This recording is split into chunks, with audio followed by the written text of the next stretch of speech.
Hello. Madhav. मनन।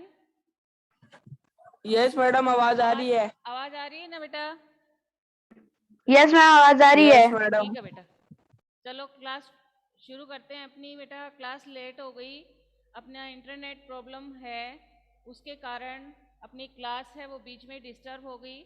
अब अपन class है वो शुरू करते हैं। पक्षी और भगवान के डाके, हम अपनी जो कविता है रामधारी सिंह दिनकर की, इसको पढ़ रहे थे। कवि इसमें कहते हैं रामधारी सिंह दिनकर कि पक्षी और बादल ये भगवान के डाके हैं, जो एक महादेश से दूसरे महादेश को जाते हैं।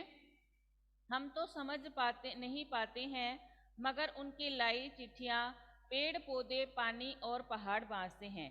इसमें रामधारी सिंह दिनकर है वो कह रहे हैं कि पक्षी और बादल होते हैं वो भगवान के डाके होते हैं। जो पक्षी है एक देश से दूसरे देश में घूम घूम कर अपना संदेश देते हैं, और बादल है वो एक देश से दूसरे देश में उमड़ घुमड़ कर अपना विश्व बंधुत्व का जो संदेश है वो पूरी प्रकृति को देते हैं।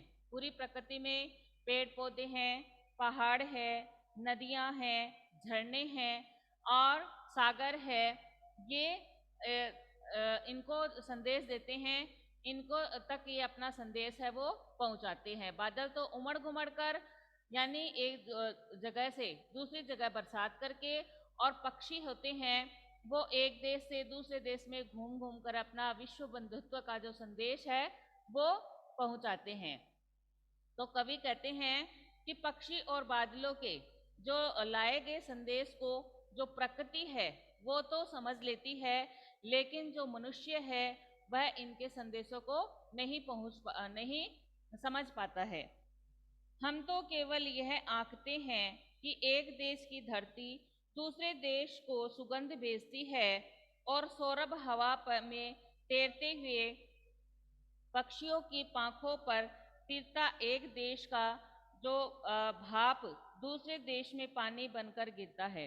इसमें कवि कहते हैं हम तो केवल यह आंकते हैं यानी समझते हैं या मूल्यांकन करते हैं।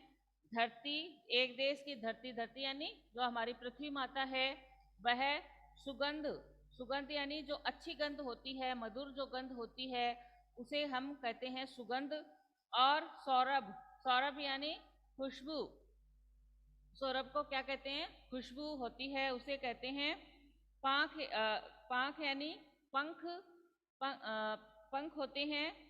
और देश जानते हो, अपना देश जैसे भारत देश है वैसे देश।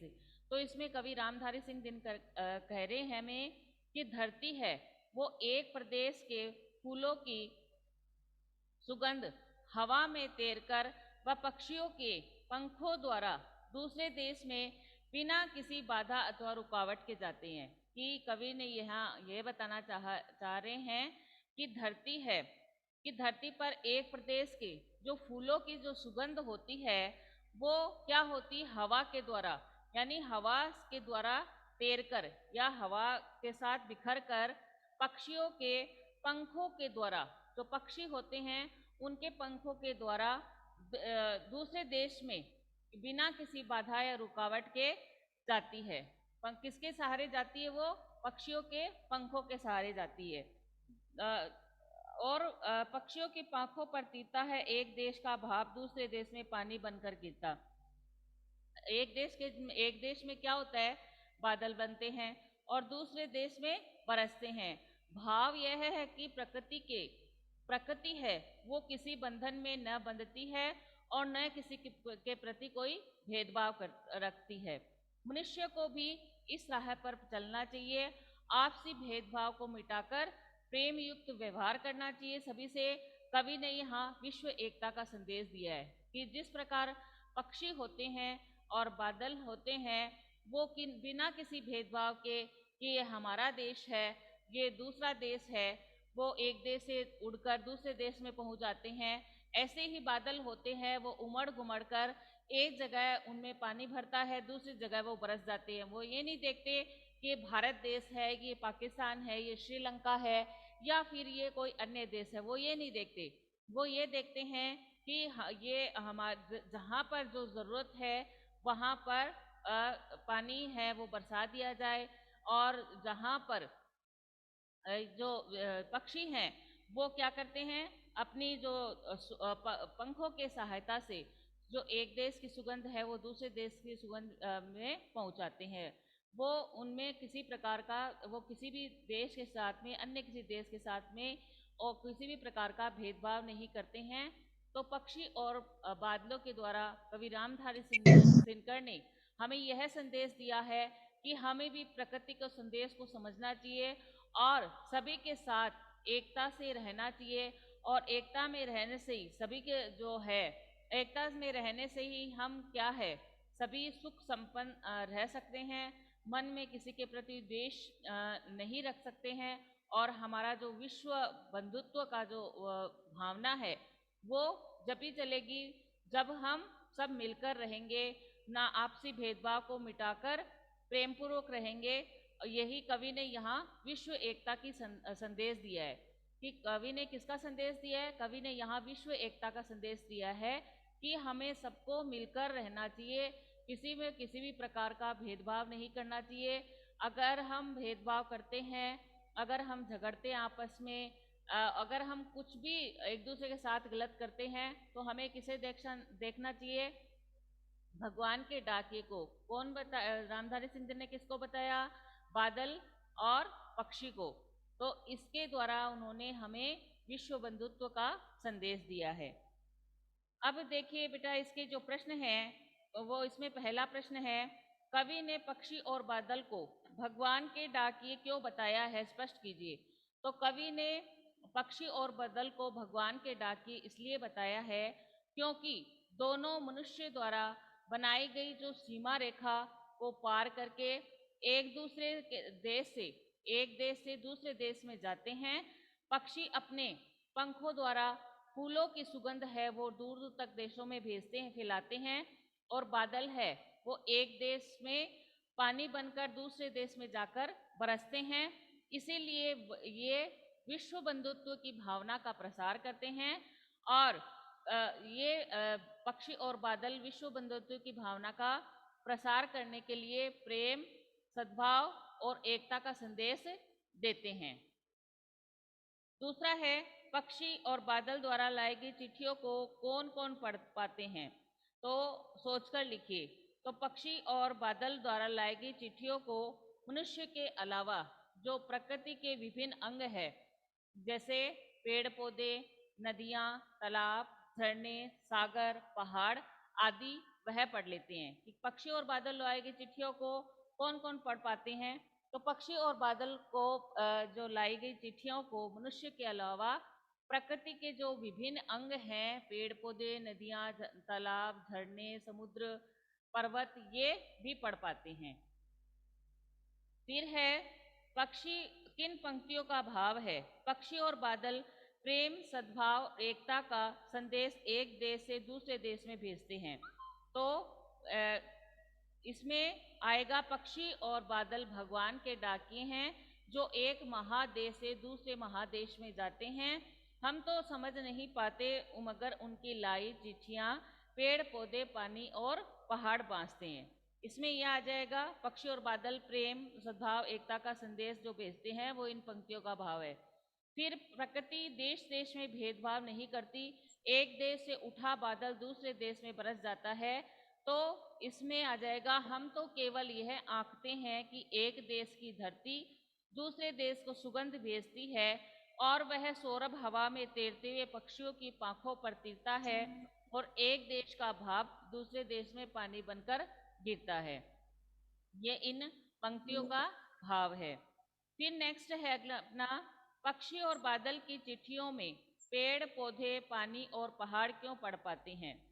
पक्षी और बादल की चिट्ठियों में से पेड़ पौधे, पहाड़ और पानी और पहाड़ ईश्वर द्वारा दिया गया जो प्रेम है, सद्भाव है, परस्पर मेल और एकता का संदेश है वो पढ़ पाते हैं। और इसी से और उसी को विश्व के जो विश्व रूपी जो आंगन है उसमें प्रसारित करते हैं।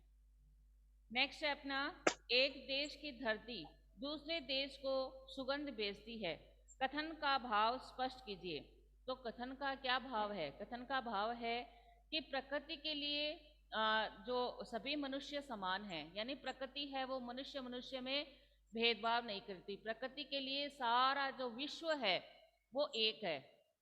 वो प्रकृति है वो ये नहीं दिखती कि ये भारत है कि पाकिस्तान है कि इजराइल है कि अमेरिका है, लंदन है, वो ये नहीं देखती। प्रकृति है वो सारे विश्व को एक समझती है। तो प्रकृति के लिए सभी मनुष्य है वो क्या है? समान है।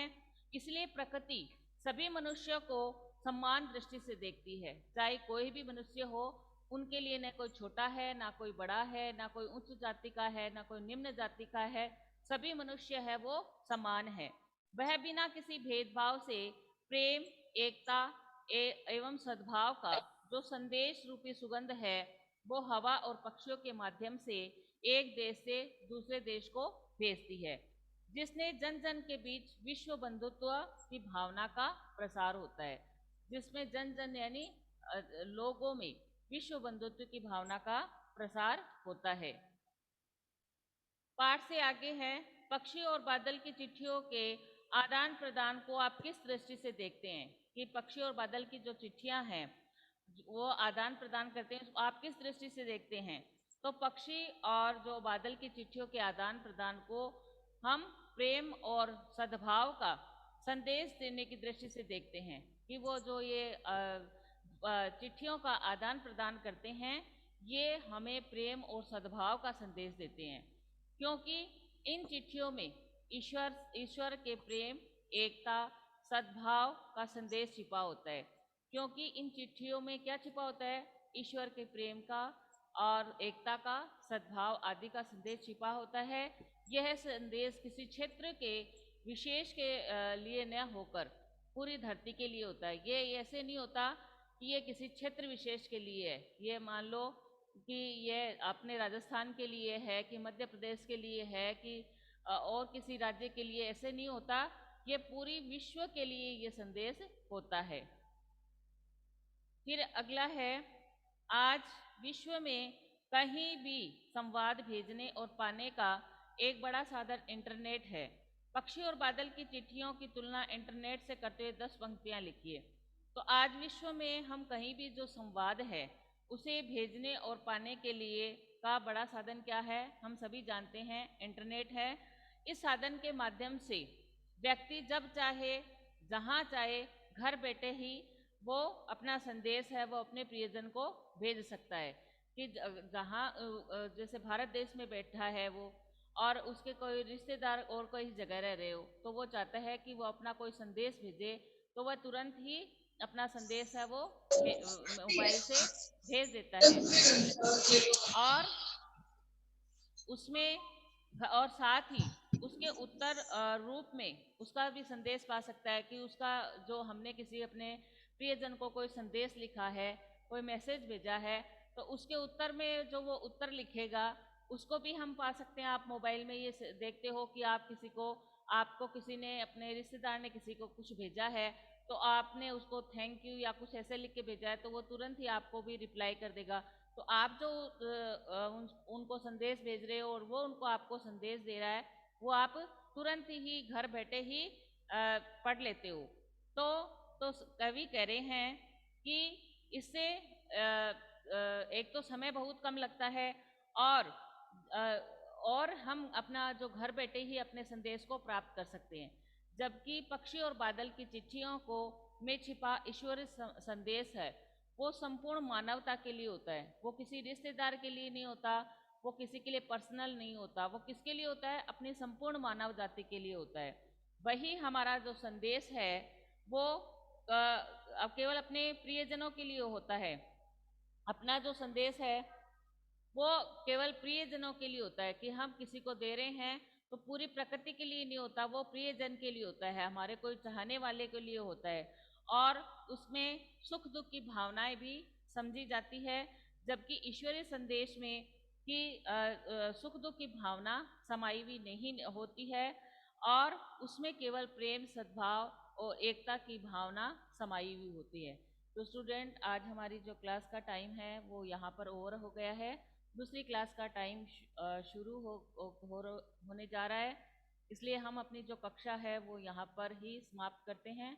आपको कोई बात समझ में नहीं आई हो तो आप मेरे से पूछ सकते हैं। किसी को कुछ पूछना है क्या बेटा? किसी को कुछ पूछना है? हेलो, किसी को कुछ पूछना है क्या बेटा? No ma'am. तो ठीक है बेटा, thank you, have a nice day, bye ma'am. Bye बेटा।